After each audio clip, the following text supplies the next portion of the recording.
नमस्कार फ्रेंड्स। आज हम एक बड़े ही इम्पॉर्टेंट टॉपिक की तरफ बढ़ रहे हैं जिसका नाम है ऑपरेशन गंगोत्री। एक्चुअली ये ऑपरेशन गंगोत्री जो था वो भारत की पहली यात्रा थी अंटार्कटिका के लिए। और इस यात्रा को प्राइम मिनिस्टर इंदिरा गांधी जी ने इसको लीड किया। उन्होंने बड़ी मुश्किल से पूरे छिपे हुए रूप से पूरी इस यात्रा की रूपरेखा को तैयार किया और जिसमें कि काफ़ी सारे कैबिनेट सेक्रेटरीज की मीटिंग हुई, डिफेंस सेक्रेटरीज की मीटिंग हुई, डिफेंस के अध्यक्ष भी आए, नेवल स्टाफ आए और 21 लोगों का एक समूह, एक दल 1981 में भेजा गया 6 दिसंबर को, जिसने ये 21 लोगों के दल में काफ़ी तरह के वैज्ञानिक शामिल थे, जैसे कि बायोलॉजिस्ट, रेडियोलॉजिस्ट, जियोलॉजिस्ट, जियोफिजिसिस्ट और एसएम काज़मी के नेतृत्व में इस दल को मर्मागांव पोर्ट से भेजा गया। यह 6 दिसंबर की रात 6 दिसंबर को यह कार्य शुरू हुआ। मतलब सारा दल समूह अंटार्कटिका के लिए रवाना हुआ, जो कि फिर 21 फरवरी को 21,000 किलोमीटर की यात्रा को पूरी करके वापस अपने देश लौटा। आज इसी कहानी को हम यूपीएससी एस्पिरेंट्स के लिए पढ़ेंगे। Let us start with this. तो ये जो ऑपरेशन है इसका नाम दिया गया ऑपरेशन गंगोत्री अभियान। और ये जो गंगोत्री अभियान है वो क्वीन मॉड लैंड से कहते हैं। क्वीन मॉड लैंड जिस जगह पे पहुंचा था उसका नाम है क्वीन मॉड लैंड। एक तरह से एक स्टेशन है अंटार्कटिका में और यहां पे पहुंचा। अंटार्कटिका में यह स्थान है क्वीन मॉड लैंड, जहां पे स्टेशन बनाया है भारत ने, और उसी स्थान पे पहुंचा। एक्चुअली अगर आप देखें, अगर इसकी ऐतिहासिक पृष्ठभूमि को देखें तो इस प्रकार से है। वैसे तो ये यात्रा जो है आपको 6 दिसंबर 1981 में शुरू हुई और फरवरी 21 को ये वापस आई। 77 दिन की पूरी यात्रा थी। लेकिन अगर आप इस यात्रा को अगर आप देखें तो उसके पहले कुछ ऐतिहासिक पृष्ठभूमि है इसकी, और उस पृष्ठभूमि में 1956 की बात है, 1956। तो 1956 में जो यूनाइटेड जनरल असेंबली की मीटिंग हुई थी, that was 11th United general assemblies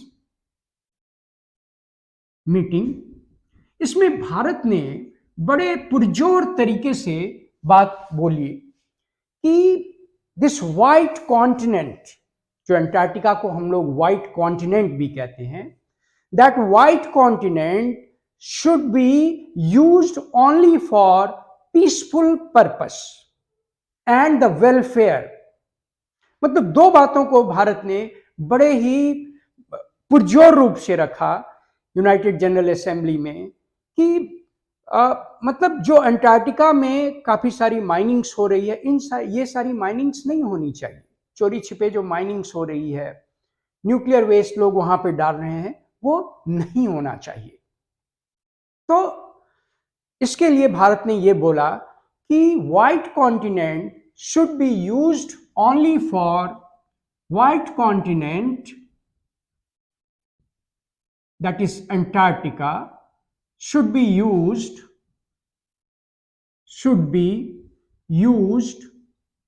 only for peaceful purpose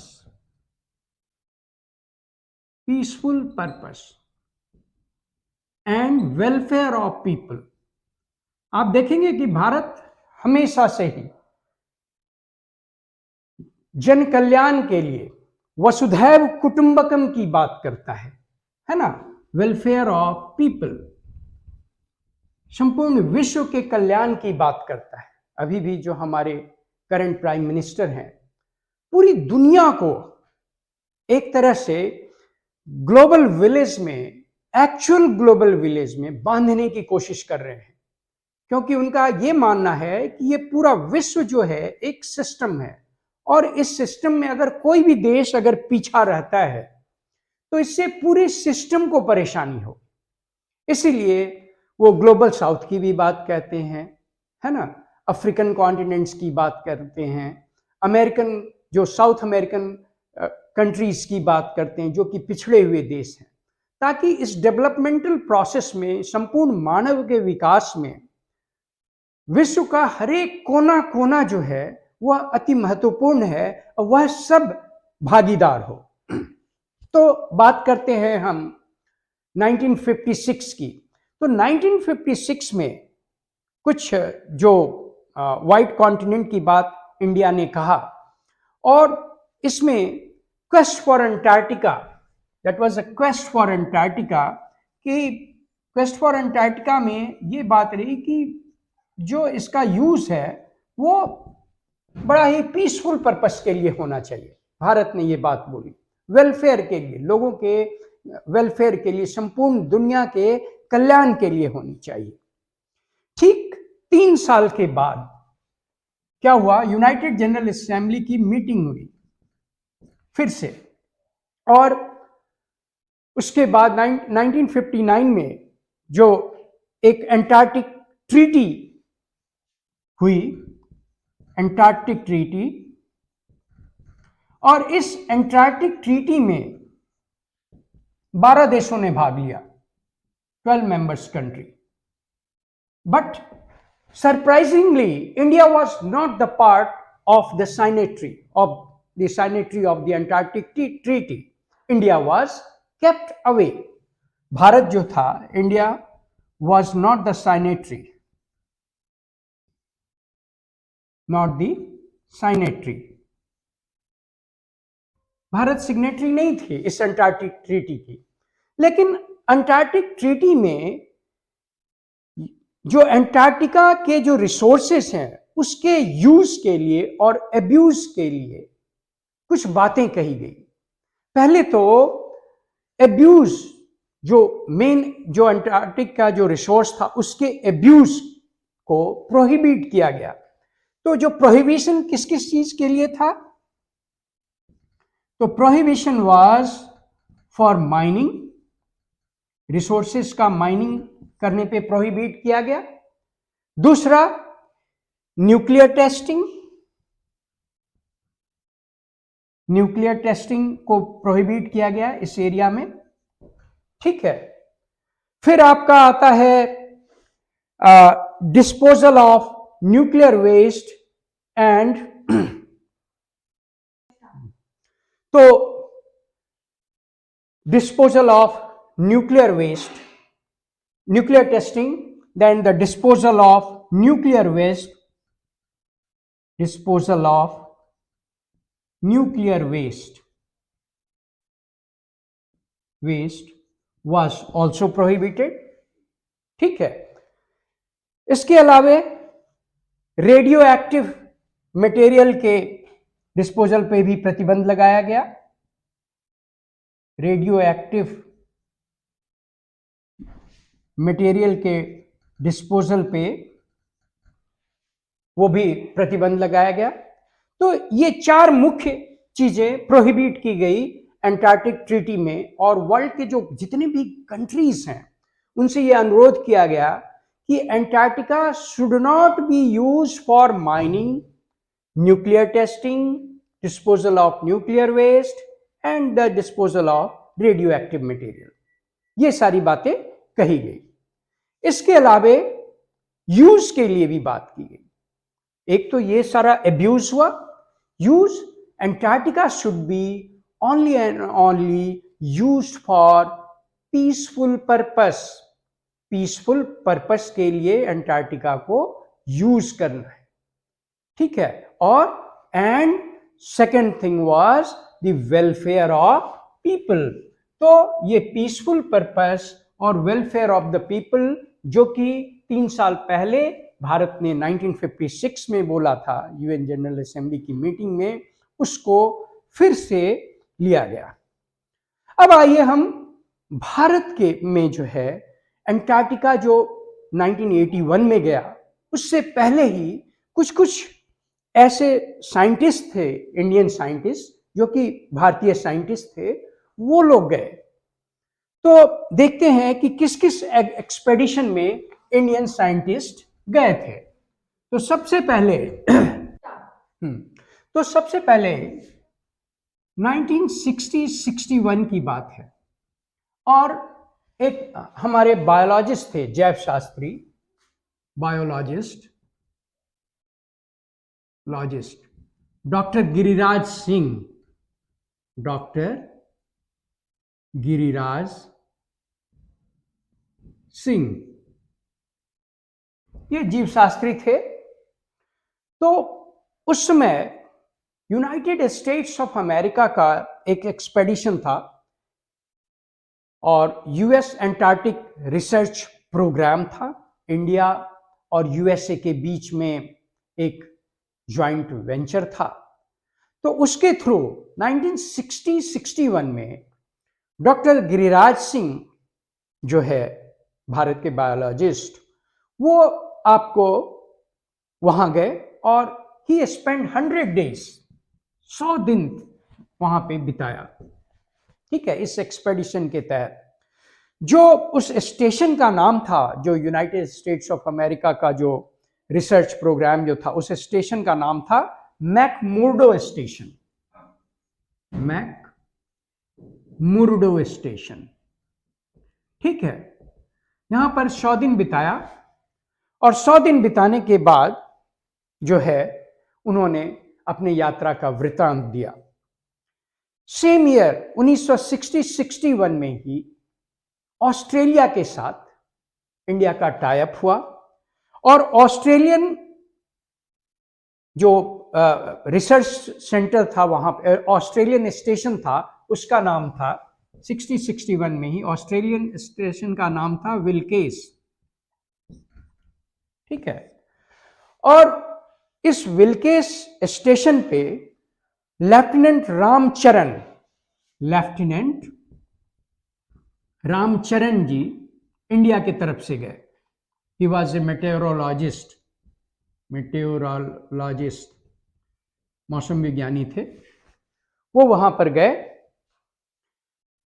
Australian national Antarctic research expedition इसको आपको बोला जाता है।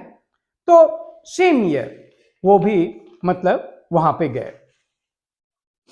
और कहने की बात है कि मजा तो तब आया जब इंडिया का सोवियत यूनियन के साथ ज्वाइंट वेंचर हुआ। और इंडिया का जो सोवियत यूनियन के साथ इंडो सोवियत यूनियन, पहले यूएसएसआर एक था, सारे कॉमनवेल्थ ऑफ इंडिपेंडेंट स्टेट्स एक थे। तो ये इंडो सोवियत यूनियन का एग्रीमेंट आपको 1973 में हुआ। ठीक है, हमारे यहां से doctor Paramjit Shehra, Indian scientist doctor Paramjit Shehra,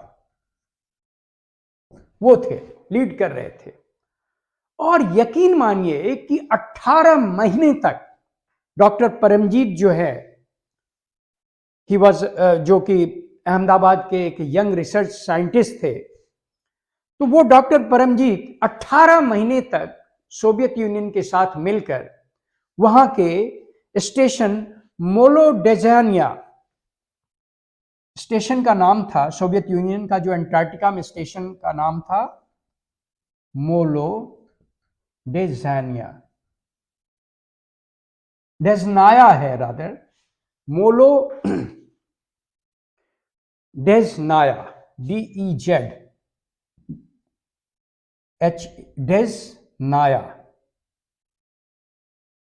डेजनाया, ये सोवियत यूनियन का जो स्टेशन है उसका नाम है वहां पे अंटार्कटिका में। तो मोलो डेजनाया स्टेशन पे 18 महीने तक रुके और इस 18 महीने की कहानी जो है, a visit to South Pole, उन्होंने एक अपनी डायरी लिखी, यात्रा का वृतांत लिखा। उस वृतांत में उन्होंने बताया कि क्या क्या परेशानियां वहां उन्हें झेलनी पड़ी। और एक समय वहां पे ऐसा भी आया था जो कि डॉक्टर परमजीत शेरपा जी ने, जो परमजीत शेहरा जी ने जो आपको फेस किया था, कि there was a scarcity of food, उस स्टेशन पे खाना खत्म हो गया। तो उन्होंने अपनी कहानी में लिखी है कि कैसे जो रेंडियर होता है वो स्लेज गाड़ी खींचता है, तो उस रेंडियर की मीट को खाकर, सील को, फिश को, वॉलरस को खाकर वो वहां पे उन लोगों ने अपना जीवन बिताया था उस समय, उस दौरान, और उसके बाद वो वापस हुए थे। तो ये तो आपकी एक पृष्ठभूमि है। अब हम आते हैं कि जब भारत में इंदिरा गांधी प्राइम मिनिस्टर बनी तो 1981 की बात है। इंदिरा गांधी ने सोचा कि चुपके रूप से हम इस एक्सपेडिशन को भेज देंगे। ठीक है, बताएंगे नहीं, बट कहीं ना कहीं बात तो खुलनी ही थी। तो जो कैबिनेट लेवल की मीटिंग्स हुई, डिफेंस चीफ, नेवल चीफ, ये सारे के सारे लोग आए उसमें, कैबिनेट सेक्रेटरीज थे, और 21 लोगों को ट्रेन किया गया इसमें डिफरेंट एरिया से, जैसे रेडियोलॉजिस्ट, जियोलॉजिस्ट, मेट्रोलॉजिस्ट। और एसएम काजमी, ये जो आपको, sorry, SZ Kazmi,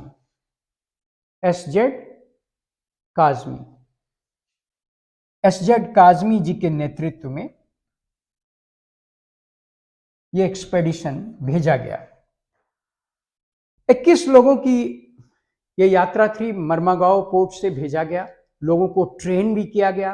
bay of Bengal में 7 दिन तक बहुत सारे साइंटिस्ट को ले जाया जाता था, वहां पे ट्रेन किया जाता था। बट क्या हुआ कि जब इस एक्सपेडिशन को 6 दिसंबर 1981 को ये एक्सपेडिशन शुरू हुआ, मर्मागांव पोर्ट से सारे के सारे लोग चले गए 6 दिसंबर 1981। ठीक 10 दिन के बाद, आफ्टर 10 डेज, कहीं ना कहीं से ये बात लीक आउट हो गई। सारे जगह विश्व में खबर फैल गई कि India is trying to invade Antarctica, what is the intention behind that, why this invaded way of expedition has been done, चोरी छुपके से ऐसा क्यों कर रही है इंडिया। और जो एक मैगजीन थी इंग्लैंड की, उसका नाम था न्यू साइंटिस्ट, उस मैगजीन का नाम था न्यू साइंटिस्ट। इस न्यू साइंटिस्ट ने 1982 फरवरी में ही आपको पूरा पब्लिश कर दिया। तो कहीं ना कहीं बात खुल गई। लेकिन एक बात तो तय थी कि ये यात्रा, इंदिरा गांधी एक बड़ी ही स्ट्रांग प्राइम मिनिस्टर रही हमारे देश में। ये यात्रा जो 21 लोगों की जो टीम गई थी, including doctor Amitabh Sen, radio physicist थे वो, तो वो गए और वापस मर्मागांव पोर्ट पे आ गए। पूरी 21,000 किलोमीटर की ये यात्रा थी। वहाँ से पिक्चर्स, वहाँ की जो कहते हैं मिट्टी का सैंपल, काफ़ी सारी चीज़ें, वहाँ के जीव जंतुओं का फोटोग्राफ्स वगैरह लाया गया। तो ये जो है अंटार्कटिका, भारत की जो पहली अंटार्कटिका, वो इसकी कहानी। Thank you very much.